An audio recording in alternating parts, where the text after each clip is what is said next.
Welcome to Naturally Off Topic, a podcast where we discuss legends, theories, crimes, and more. I'm Mariah. And I'm Megan, and today we're discussing the Fritzl case and the mysterious disappearance of Elisabeth Fritzl. And we're also joined by my husband, Keith. Hello. He's currently driving right now.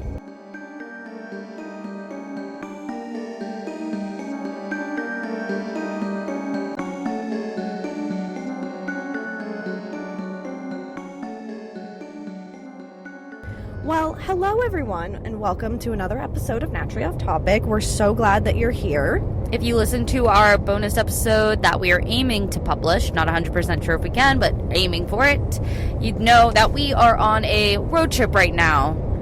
Yes, we are currently driving back from Florida. We spent a couple days in Destin, Florida, enjoyed the beach, did a tiki bar, and now are merrily making our way back to where we live, which is currently like 13 or 14 hours away. And we decided why not make it productive, where, Mariah casually drinks out of a Nerf football that her husband bought, and Megan does research on our next case, because we decided to do a little bit differently than our original idea of this podcast.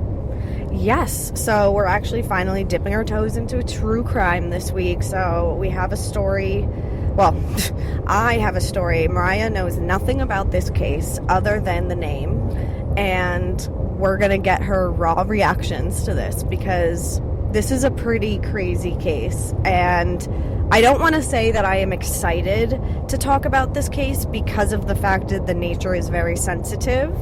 And with that, I just wanted to let our listeners know this is like a warning, a trigger warning. This is a very sensitive and disturbing case with elements of incest, rape, sexual abuse, molestation.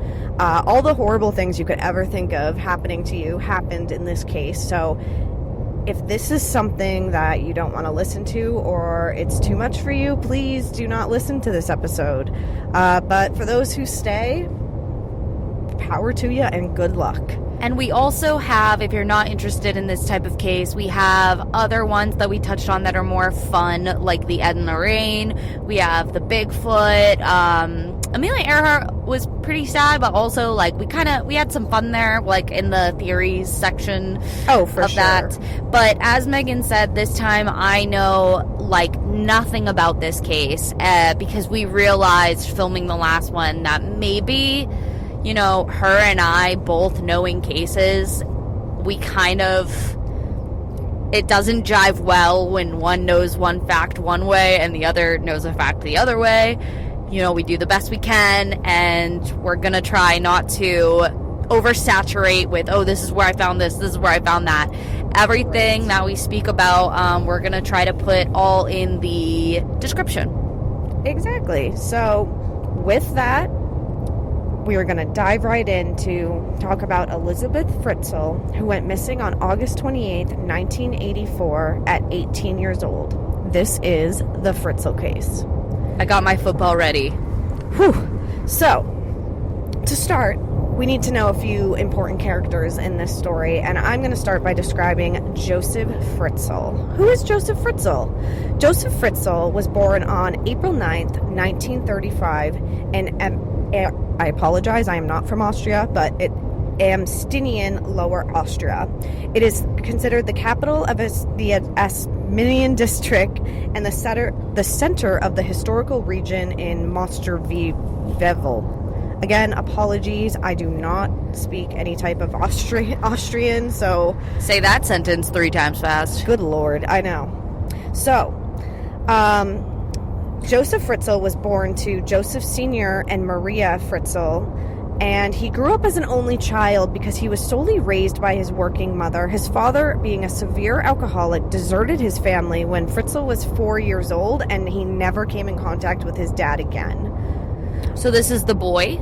This is the father who I am describing in this case. Gotcha. And you'll kind of get more, you guys will understand more as I get deeper into the case. I'm trying to tell it more as a story so we get the sides of everybody.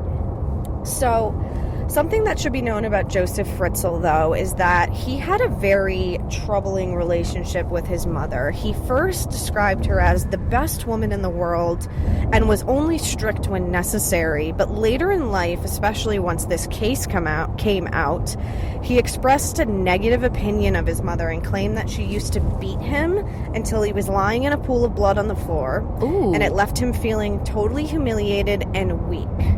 You know, it always comes down to the mommy issues. You know, it really kind of does. Sounds like a piece of shit. Yeah. So he never was given any love, a kiss, or anything. And she was never like a motherly figure to him. And he claimed that she called him a Satan, a criminal. Because of that, he had a horrible fear of her. It was also stated that Joseph and his mother stated that his mother really truly never loved him. I know I kind of said that already. So, but that's something that, like, throughout this case, like towards the end when he described his actions as to why a driving factor was, as to why all of this stuff happened. So he's blaming his mom. Essentially, yes. So, in 1956, at age 21, Josef Fritzl married the 17-year-old Rosa Marie, born on September 23rd, 1939. He had 3 sons and 4 daughters, including Elisabeth Fritzl. Holy fuck, that's a lot. How many? He had 3 sons and 4 daughters. 7 children. Fuck me. You want 7 kids, Keith? Nope. He's just gonna... He's focused on driving. So the kids are Kirsten, Monica, Elizabeth, Alexander, Felix, Lisa, Michael, and Stefan. Those are all the name of the Fritzls. I would forget each and every one of their names, and I wouldn't feel bad about it, because fuck you guys, there's 7 of them. Yeah. In 1959, after Fritzl had married and bought his house, his mother moved in with them. What? Why? Because she can, and she was elderly, and you know, I think he was claiming wanting that love the entire life, so, you know, he wanted her with her.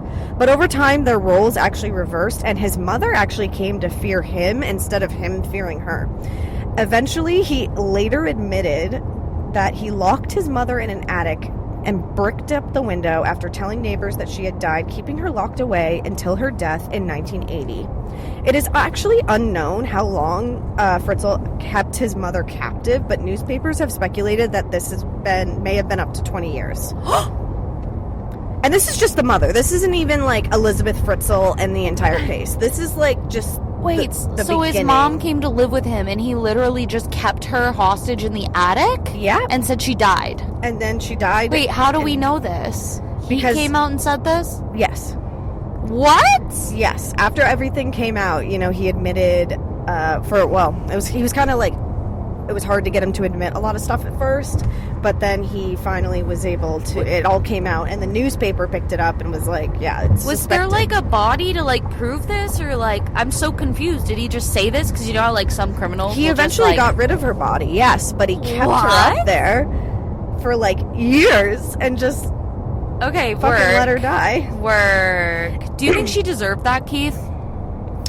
I don't think anybody really deserves that. I feel like, you know, even if there is some deep underlying, like, motherly issues there, I feel like 20 years in an attic, that's really not the punishment to go with.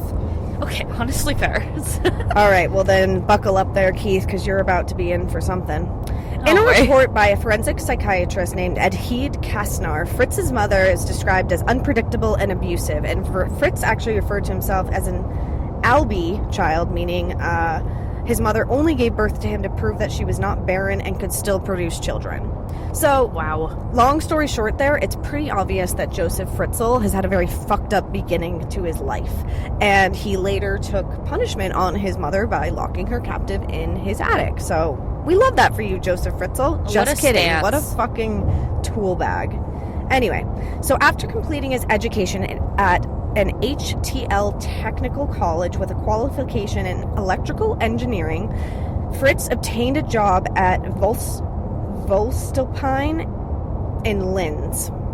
So, So is this in Australia, you're saying? Austria. Austria, and that's why you're having trouble with the names, right? Just with the names. The story and the case, I understand. Names, this is all in Austria. This is all in Austria, so Okay. I really do apologize, everyone. My naming conventions are not the best. From 1969 until 1971, he held a job in construction this construction material firm in this town. Later, he became a technical equipment salesman traveling throughout Austria. He retired from active employment when he turned 60 in 1995, but continued some commercial activities. This is very important for later. He also had an apartment building in this town that I can't pronounce, and he rented out several properties. In 1972, Fritzl purchased a guest house and an adjacent campsite at Lake Monsey, managing the property together with his wife until 1996. So remember that for later, because that's important. In 1967, Fritz broke into the Lynn's home. Who's the Lynn's? Is this the job related to the job or whatever it was? Sorry, let me backtrack before I read into my next segment. Now that we know a little bit about Josef Fritzl, I want to go into his criminal history before this massive case. So, yes, as Mariah said, this is part of the employers that he worked for. And in 1967, he broke into the Lynn's home of a 24-year-old nurse while her husband was away, and he raped her while holding a knife to her throat, threatening to kill her if she screamed. According to an annual report for 1967 and a press release of the same year, he was also named as a suspect in an attempted rape of a 21-year-old woman who was known for indecent exposure. Fritzl was arrested and served 12 months of an 18-month prison sentence. Ain't that a bitch? Every time. But They don't serve it fully. And here is where things get a little muddy too, because according to Austrian law, Fritz's criminal record was actually expunged after 15 years, and as a result, more than 25 years later, the local social services authorities could never discover his criminal history when he went to apply to adopt some children. And I'm saying some children because I don't want to give away the story. Now that we know a little bit about his criminal history, though, let's go into some of his suspected murders. On November 12th, 1986, at 6:40 a.m., 17-year-old Martina Claudia Porsche left her home in Upper Austria to reach a nearby bus stop. When she did not show up for the agreed meeting with her boyfriend around 5 p.m., he called Porsche's mother and who had assumed her daughter was already with the boyfriend. She later learned that Porsche had not shown up for work that day, and authorities soon determined through witness stations that she had not been on the bus that morning either. So she never made it to her job or to meet her boyfriend. On November 22nd, 1986, two scuba divers found Porsche's body wrapped in two olive green tarps? Like tarps, yeah, on the southern shore of Lake Monsey. Now, if you remember, when I had mentioned that he had property on Lake Monsey that he managed with his wife. A camp. The forensic examination revealed that Porsche had been killed by strangulation 2 hours after leaving her parents' home. And after his arrest, Fritzl was investigated for possible involvement since the time of the murder, and the fact that his wife ran him and his wife ran a campground which was located opposite of where Porsche was found, but still kind of fishy considering like he was in the area. I mean, so he did it, right? Essentially, totally. But he never admitted that later on. Because you said that he admitted everything later on. Right, because like the other thing is that there have been reports that he had criminal convictions, including insurance fraud, after he allegedly had set fire to this house as well. So, you know, he's murdering people, he's potentially like burning his house down. He is doing the damn thing. He is on a rampage. He really is. How did he even get a wife? Are you going to mention that part? Yeah. Well, so he did already marry her, and like there isn't much like she did not. The wife, Rosa Marie, she didn't know. She claims to have known nothing about this man, any of his criminal history, convictions before they actually got together. And there was actual, they did try to investigate her, being like, "How did you not know any of the shit that your husband was doing?" And she She just said, no, I just really didn't know. So it's really, there's no proof to say if she was ever involved in some of these other criminal activities or if she really was seriously just blind to all this. So, in addition to this murder, Fritz was looked into as a suspect of a death of an Anna Neumann, age 17, who was killed with a captive bolt pistol in a field in Linz on August 17th, 1966. She had disappeared on her way to Wells, 35 kilometers from where Fritz worked at the time. Another potential victim was Gabriela Superkova, aged 42, a prostitute who was murdered in August 2007. Her body was found at the Lipno Reservoir near the Austrian-Czech border at the time when Fritz was on a holiday there. Fritz was not charged to any of these murders due to lack of evidence. Bro, not murdering on your fucking vacation, too. Like, what the fuck? Keep it in your pants, man. Whew. You with me still so far? It's a lot. Any questions, Keith?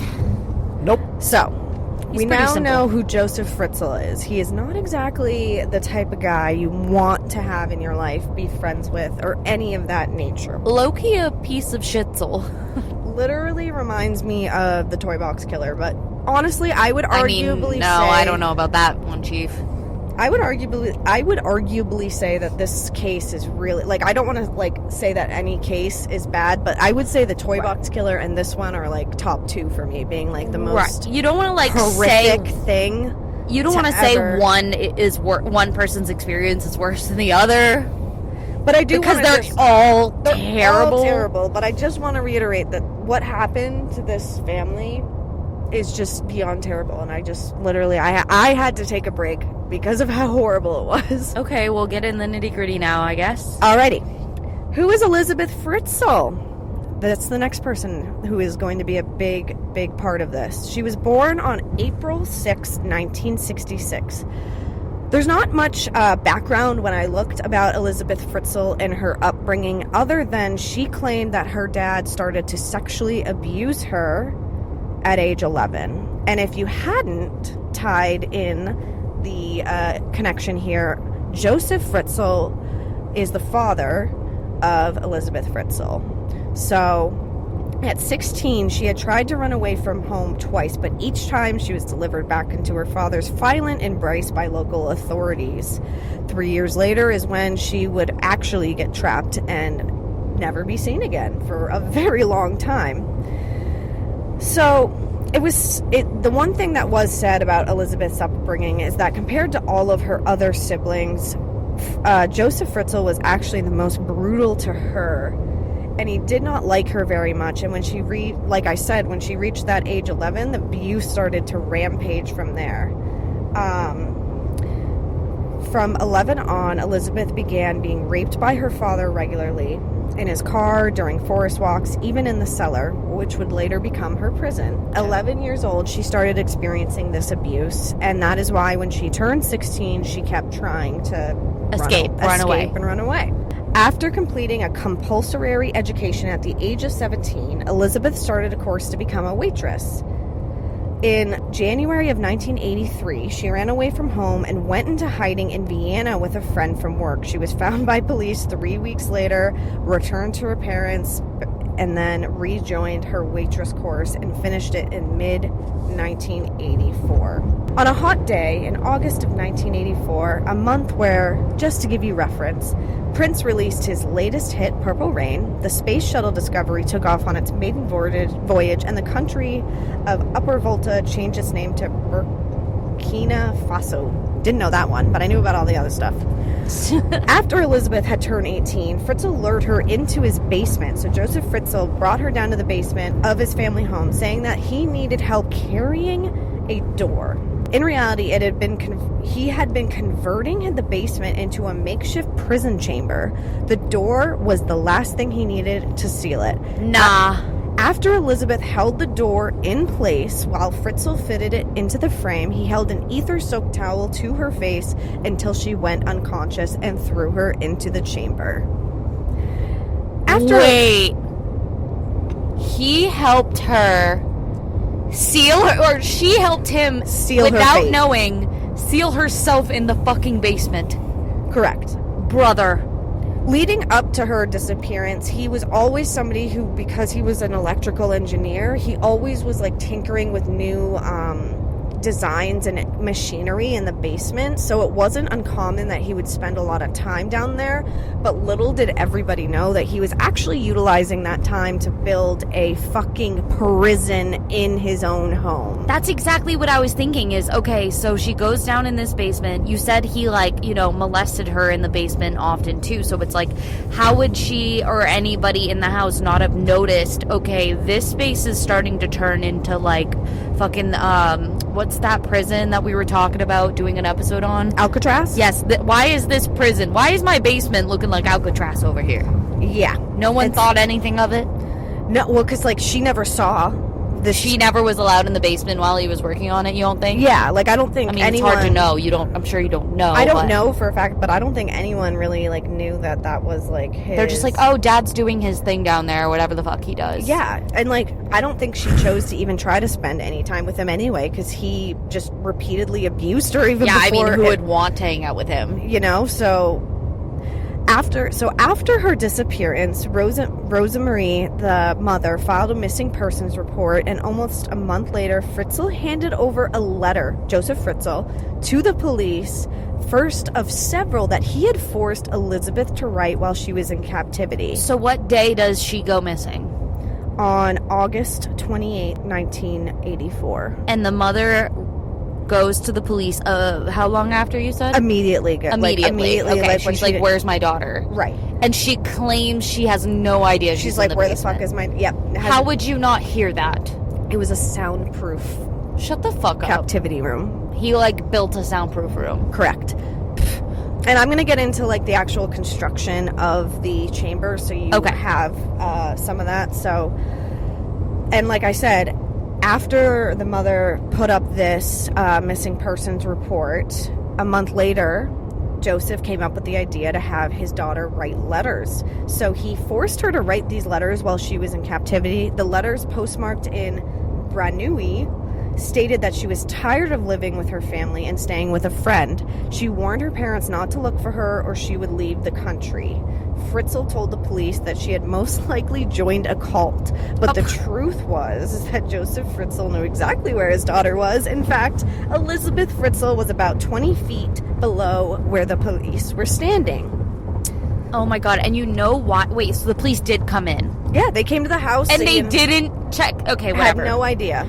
You know, this stuff happens in the U.S. I'm kind of shocked this is happening there as well.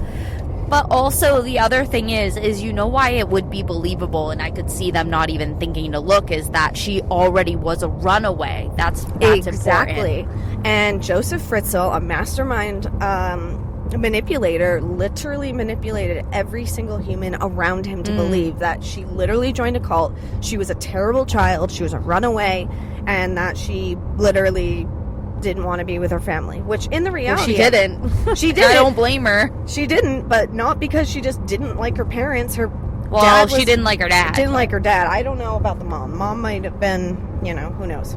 Anyway, throughout her captivity, he repeatedly threatened Elisabeth by saying, if you do not do as I say, your treatment will get worse and you will not escape from the cellar anyway.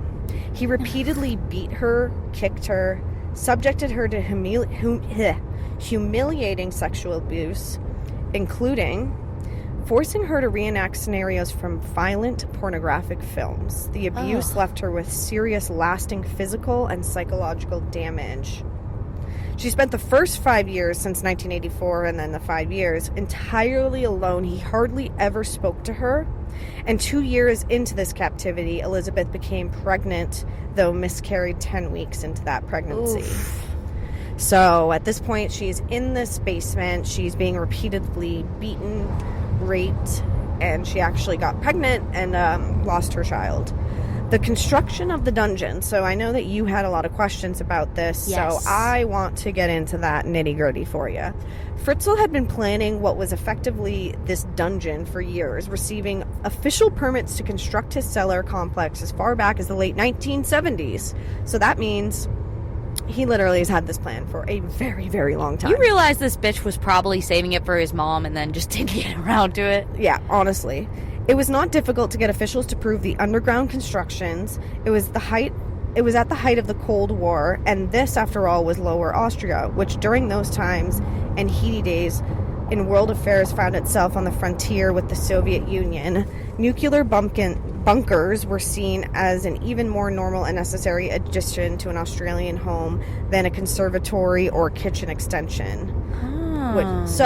Just to kind of explain that a little bit, it wasn't uncommon in a lot of homes in Austria to have these bomb shelters. Gotcha. And, especially because this was right after the Cold War. And another thing that it should also be mentioned, the statute of limitations and that 15-year, statute of limitations, they had no way to actually check his criminal history when he started building this because the statute of limitations already passed. That's fucking nutty. I hate statute of limitations. Like, why? Literally. For, like, this shit. Like, if it's very criminal, very violent, why? Yeah, and the government's definitely kicking themselves in the face because the local council had even given him a grant of a couple £1,000s towards this building cost. May I have some pounds for the building, please? So basically the government helped build his killer dungeon for his daughter. That's fucked up. Yep. Wait, why did they give him money? For fun? For funsies, maybe. I think it's just the way the permits worked. What? I don't know. He's like, hey, I need to build a bunker. And they're like, you know what? Work, queen. Like, we see you. Why not? Man, fuck this guy. So at this point, neighbors had observed with some intrigue as the electrical engineer hired a digger, which sat in his garden for months. They watched as he tossed tons of earth from beneath the house and shifted it in wheelbarrow to make rooms that he planned to build. A precise planner, he thought of every last detail, securing concrete and steel supplies through contacts at construction companies where he had previously worked. There were initially 2 access points, a heavy hinged door, and a metal door reinforced with concrete, operable via a remote control device. What the fuck? A total of 8 doors had to be opened before reaching the purpose-built cellar. Sorry? 8 doors? 8 doors. The final door before the darkness of the tomb-like cellar was the one Elisabeth herself unwittingly helped him install. Oh my god. Do you know what was the square footage? 590 square feet. Oh my god. Hey, when did we go back to your old apartment? Damn. Ouch. Fauci ouchie. So, I'm sure you're wondering, like, Mariah, you made a really good point about this.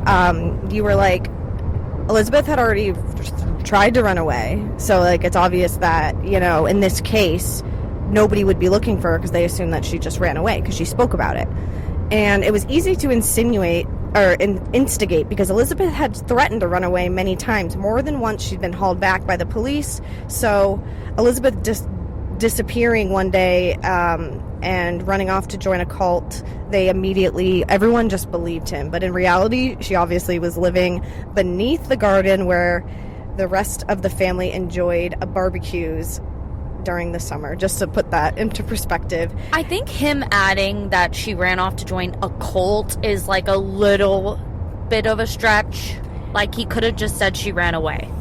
Like, was she the type of girl to, like, I don't know, like, test boundaries and, like, be a little goth girl, or, like... Yeah, so reading into it, like, according to him, she would drink, smoke, party. Yeah, according to him. Was there any accounts from other people, or, like, the mom, or the sister, or the brother? Not really. Nobody wanted to come forward and talk. No, Damn. Like, the entire family, other than Joseph, after this whole situation conspired, refused to do an interview. So all this stuff that we're hearing is mainly from his point of view, not even his point of view, like, literally the police reports and, like, I'm just, like, reading, like, what I was able to find. So dang, a really good source that followed it all the way through is called The Guardian. It's a news site that really focused primarily on this case. At least they posted so many articles about it, so that's who I used as a good resource. So She was living under the feet, and years later, when he expanded the underground accommodation, he built a swimming pool upstairs as a cover-up for the amount of earth he was having to drag up. Later, when they splashed in the pool, the family did so above Elisabeth's ground prison. Shut the fuck up. So sorry? They're all eating like fucking glizzies and she's suffering downstairs, the poor girl? Just you wait. It gets like a gazillion times worse. And I hate that I'm even saying that. The Fritzl property is a building dating from around 1890. A newer building was added in 1978 when Fritzl applied for a building permit for an extension with the basement. In 1983, building inspectors visited the site and verified that the new extension had been built and according to the dimensions specified by the permit. So again, this whole time when he's been, and we talked a little bit about this before, he literally was given money from the government and was basically helped during this entire process. Nobody suspected a thing. Clarifying question: the builders, the one with the building permit, they came to assess before this bunker was built, right? Or was it after? Or sorry, before she was held captive. Correct. And so they gave the okay, and that's when he then captured her. Yep. And then again, oh wait, no, I'm sorry, I lied, because she was captured in 1984, and in 1983 is when they verified that the extension was built. So that was my bad there, a little bit Okay. confusing. So they came while she was underground. But Actually, it was just the extension part. So actually, no. I spoke too soon, because in 1983 is when they did the inspection. She was captured in August of 1984. Fritz had illegally enlarged the room by excavating space for a much larger basement concealed by walls. Around 1981 and 1982, according to his statement, Fritzl started to turn this hidden cellar into the prison chamber and installed a wash basin, toilet, bed, hot plate, and refrigerator. And in 1983, he added more space by creating a passageway to a pre-existing basement area under the old part of the property of only which he knew. Whew. So I already told you a little bit about the cellar and kind of how large it was. It was located behind a shelf in Fritz's basement workshop. So like I told you, he was always down there tinkering with all his electronic stuff. But this area in which led to the cellar where she was kept was protected by an electronic code entered using a remote control unit. In order to reach the door, 5 locking basement rooms had to be crossed. To get to the area where Elisabeth and her children were held, 8 doors in total needed to be unlocked, of which 2 doors were additionally secured by electronic locking devices. Whoa. You said Elisabeth and her children, but yet you haven't told us that she had any kids yet. You said she had a miscarriage. Okay, so... You're like, oh, shit, giving it I went away. too far? It's okay. Honestly, the next segment is giving into what that is. So, giving you A teaser, if you will. a little teaser, if you will. So, the 60-foot square meter cellar had full plumbing, fridge, freezer, washing machine, prompting questions as to how he could have decked out the dungeon without raising suspicion to his wife and other tenants in the building. So another thing that should be mentioned, and maybe I didn't specify this, is that it was like an apartment complex. Like there were other tenants living in this area. It wasn't just him and his family. And so throughout this whole process and this whole years, nobody ever fucking suspected a thing, which is still, again, what really freaks me the fuck out, that people are so naive and dense that they weren't even able to like recognize. I mean, granted, you would never expect something like this to happen, but the fact that not a single human of this entire area had a single clue is flabbergasting. Like, I'm not out here living my life, going to the grocery store and making friends, assuming that, you know, they're harboring their little girl in a basement. Right. But, you know, just me. Exactly. So, it's really sad. So, now I want to cover her daily life as a prisoner. Over the next 24 years of horror, Elisabeth was unrelenting in the cold, damp, dark, with rats that she sometimes had to catch with her own bare hands. Water ran off the walls in such large quantities she had to use towels to soak it up. And summer turned her dungeon into intolerable sweaty sauna, which was the worst time time of year. She would later write it down in a calendar to keep track of things. At first, Josef Fritzl strapped her up her arms and then tied them behind her back with an old iron chain, which he then secured to metal posts behind her bed. She could only move approximately half a meter on either side of the bed. After 2 days, he gave her more freedom of movement by attaching the chain around her waist. Then, about 6 to 9 months later into her imprisonment, he actually removed the metal chain because it was, quote-unquote, hindering his sexual activity with his daughter. Oh my God, wouldn't her body... apologies if I'm pronouncing it wrong. What's the word? Atrophy? Yeah. Wouldn't her body have done that? Like, where it literally starts to, like, welt and decay on its own and you can't move anymore.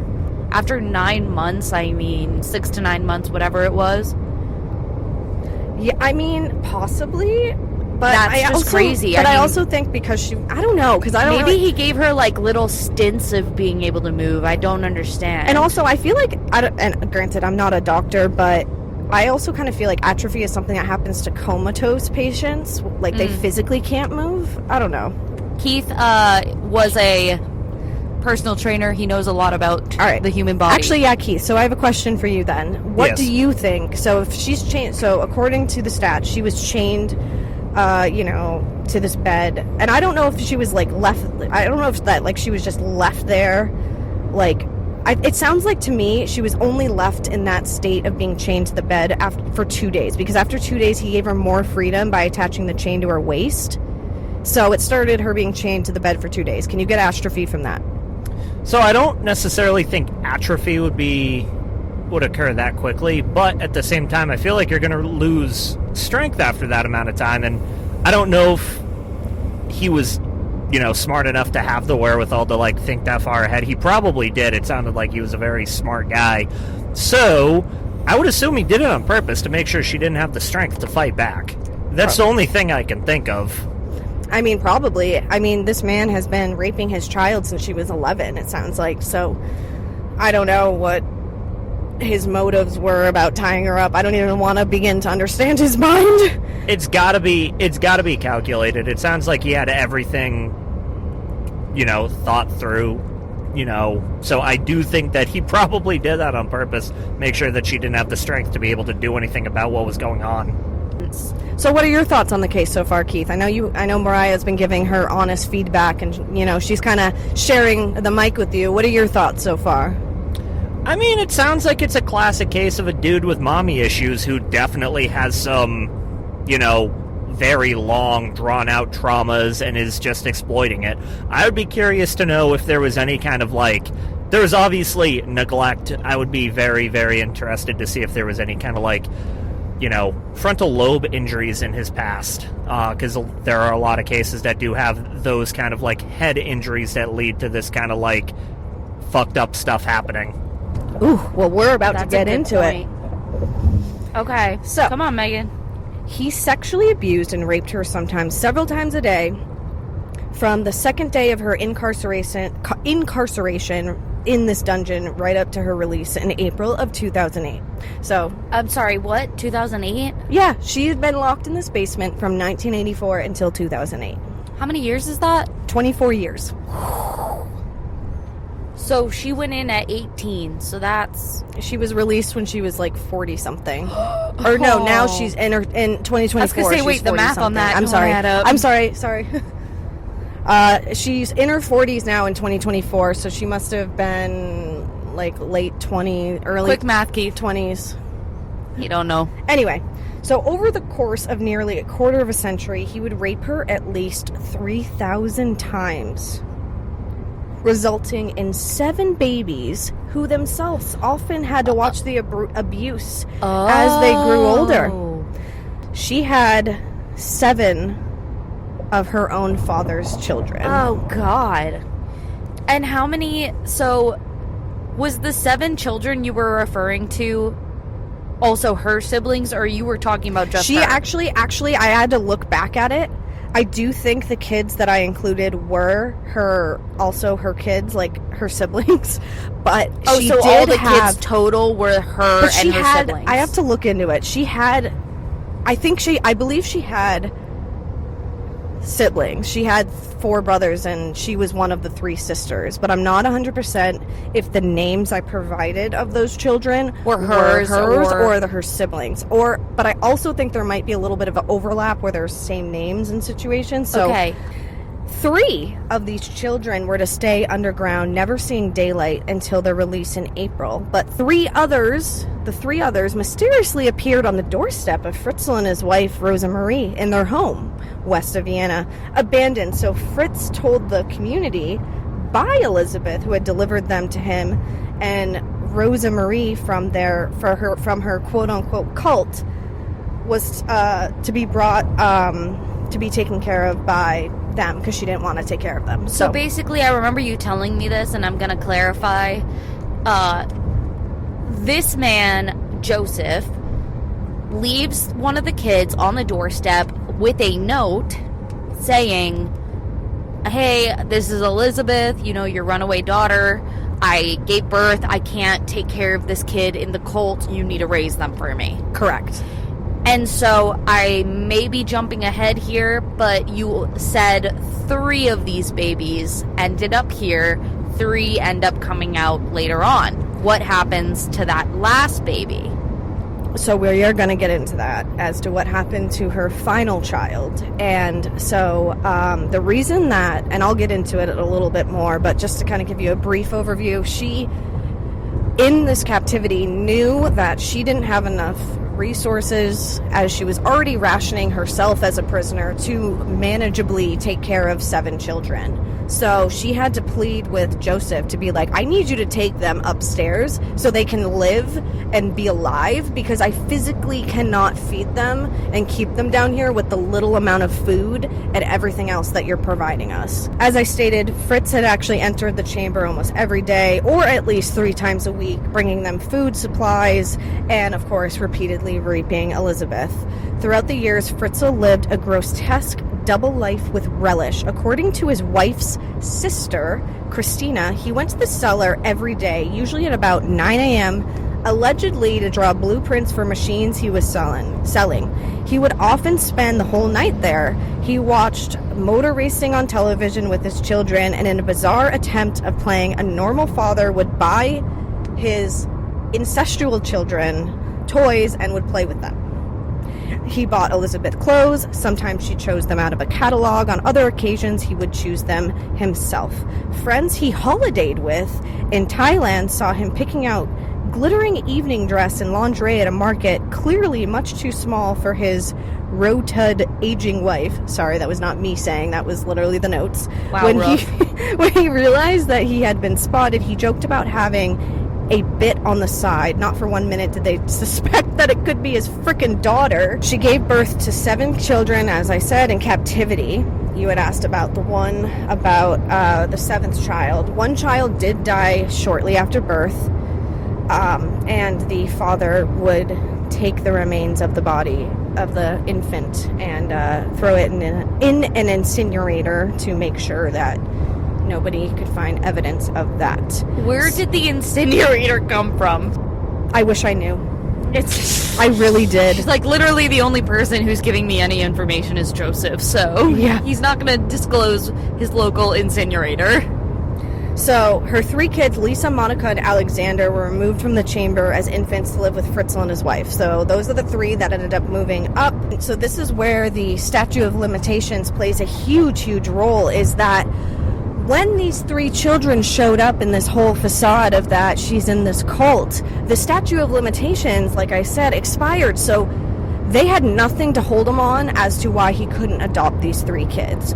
If he still had a criminal record in Austria, he wouldn't have been able to actually take the 3 kids. These kids would have ended up in child care and foster care in Austria, and it may have found other better families. But how would they even know that it was quote unquote adopting? If they were left on the front porch, I would assume any person would just be like, oh, okay, and just take them in. It's because when the note came from Elisabeth, the daughter, they called the police immediately because it's still kind of an open case. They're like, where the fuck is our daughter? Now she's sending kids back.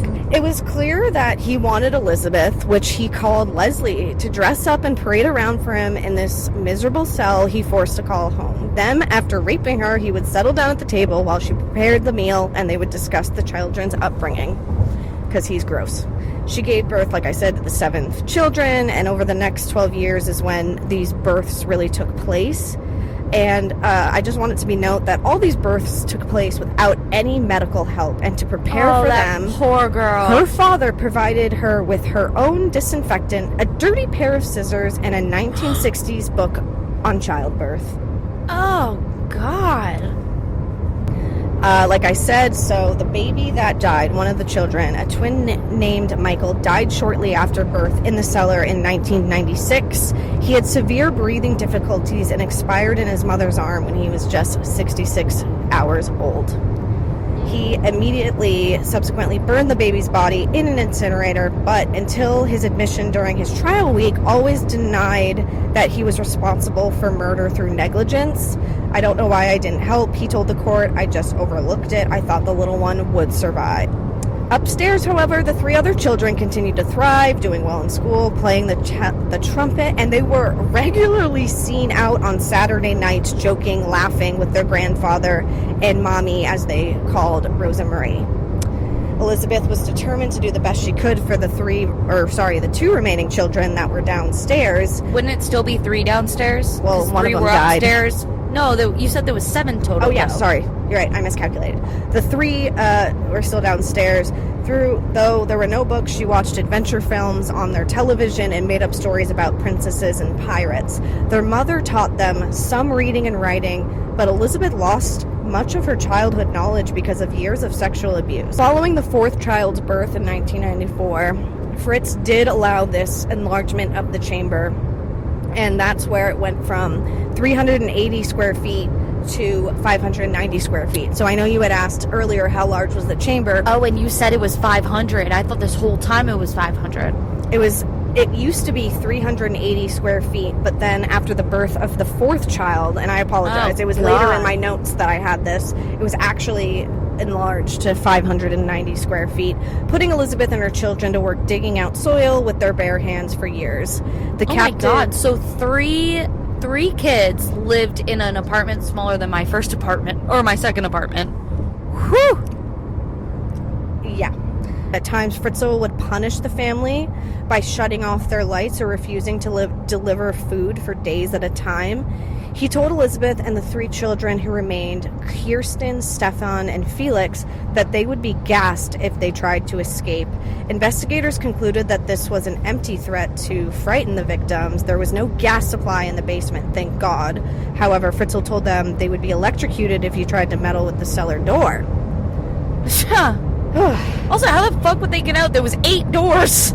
So, as much as the fact that Elisabeth hated the fact that she, had children out of incest, they actually, were a blessing for her because they did provide her with long company and a purpose for life, in which she had contemplated suicide the first, 5 years that before she ended up having kids. Like, she was all absolutely.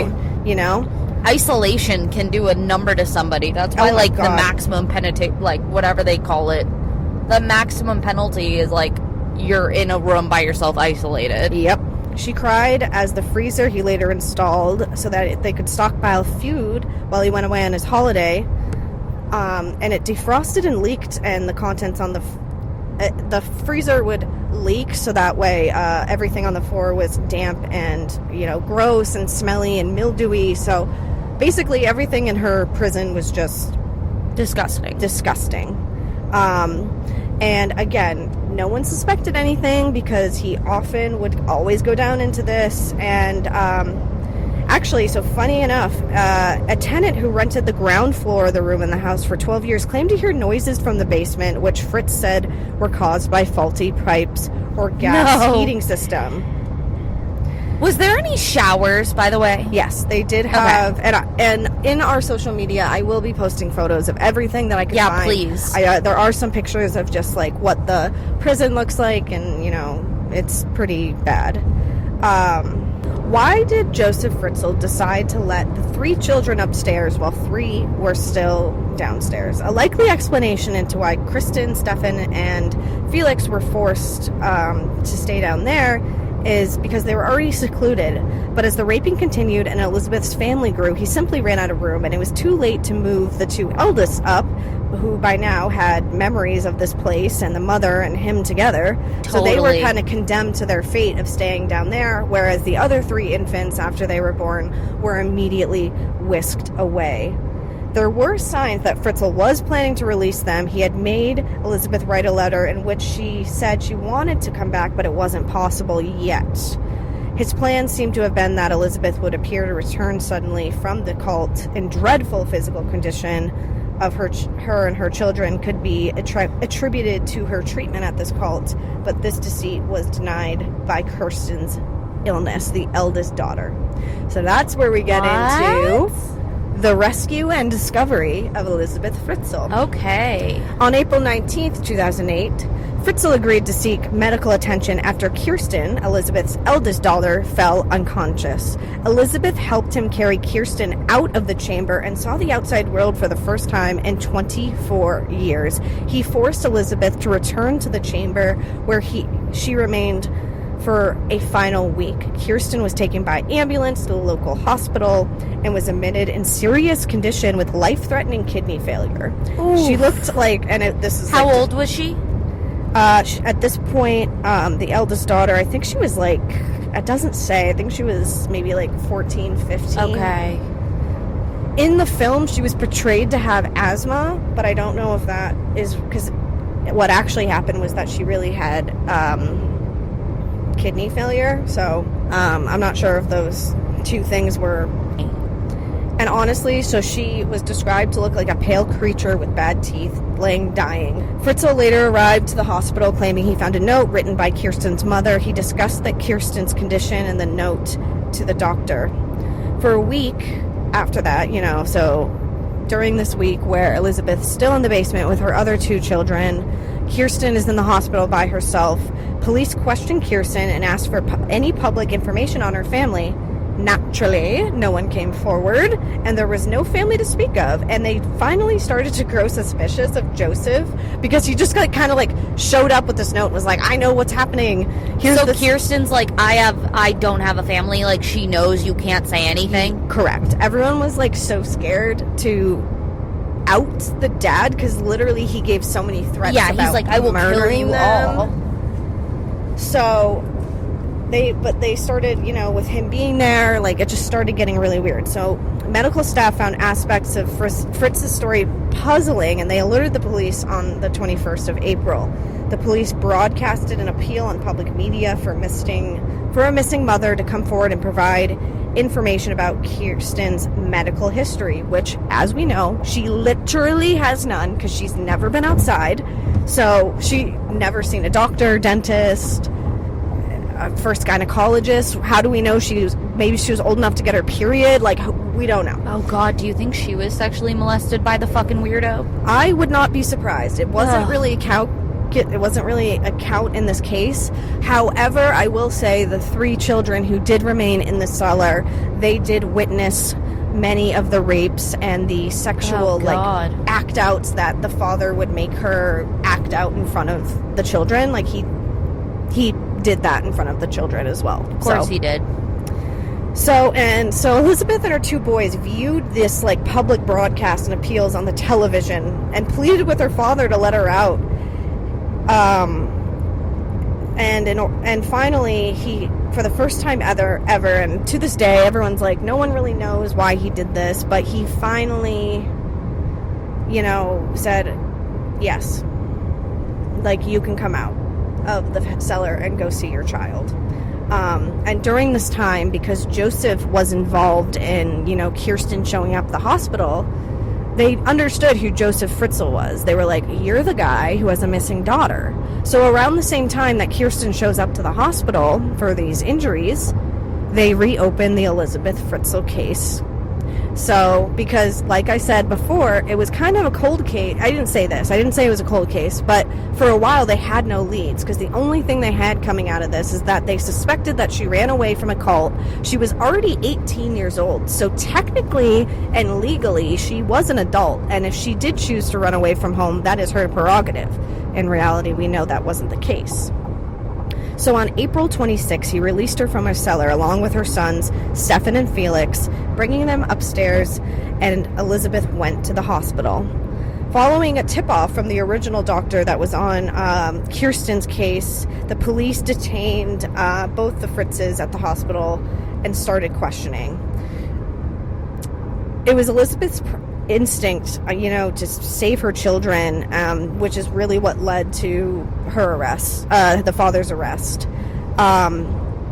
She slipped a secret, desperate note in her daughter's pocket, telling doctors she had given her cough medicine, aspirin. Please help. Kirsten is really terrified of other people. She has never been in a hospital, she wrote, adding a one-line message to her daughter, Kirsten, please stay strong until we see each other again.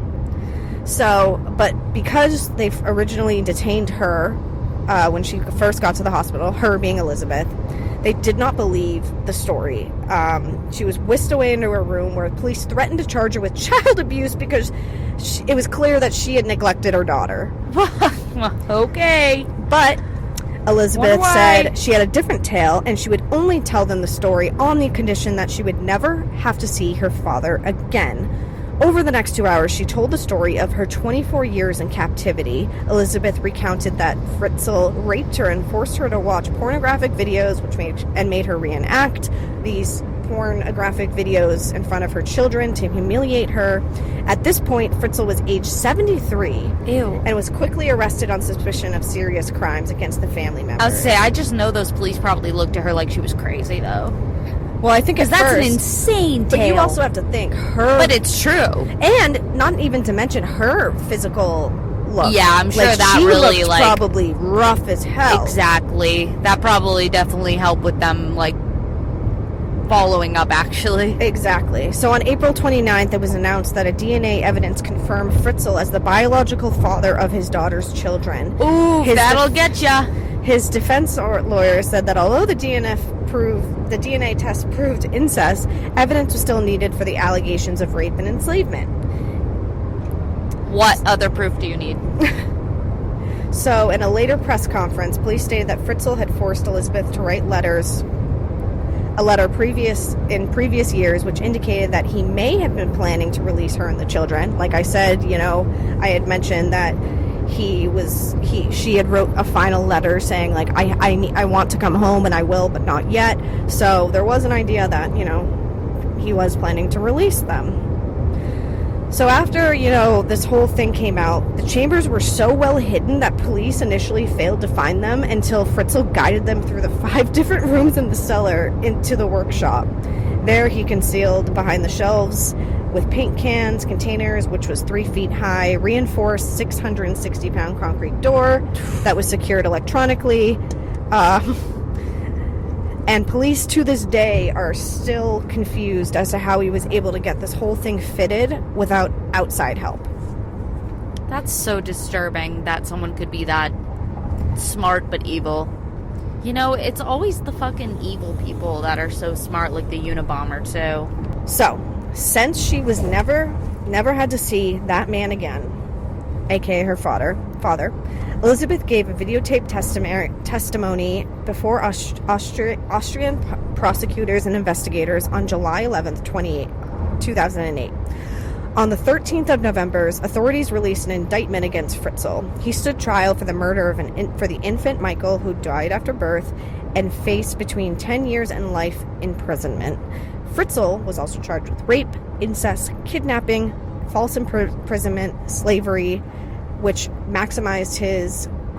carried a maximum 20-year term. That's it? So...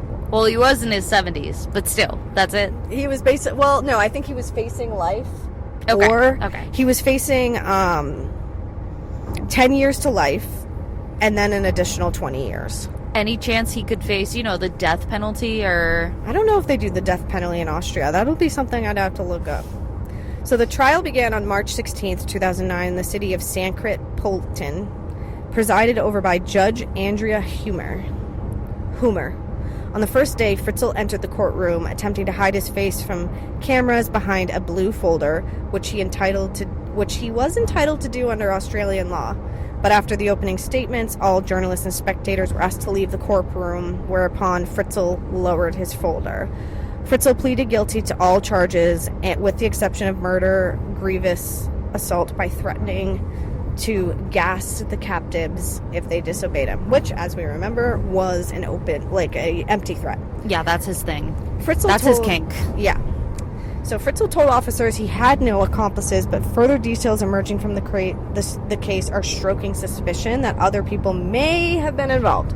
A neighbor has now come forward who claims to have seen a second man go in the cellar. Alfred Dubsky, who was a tenant in the same building, told BBC that the man was introduced as a plumber, but DNA tests apparently revealed that no other man had entered the cellar, and Leopold Etz, the chief homicide investigator for Lower Austria, told the press, "I think we can rule out accomplishments." So he wasn't... Correct. So okay. He was alone. Okay.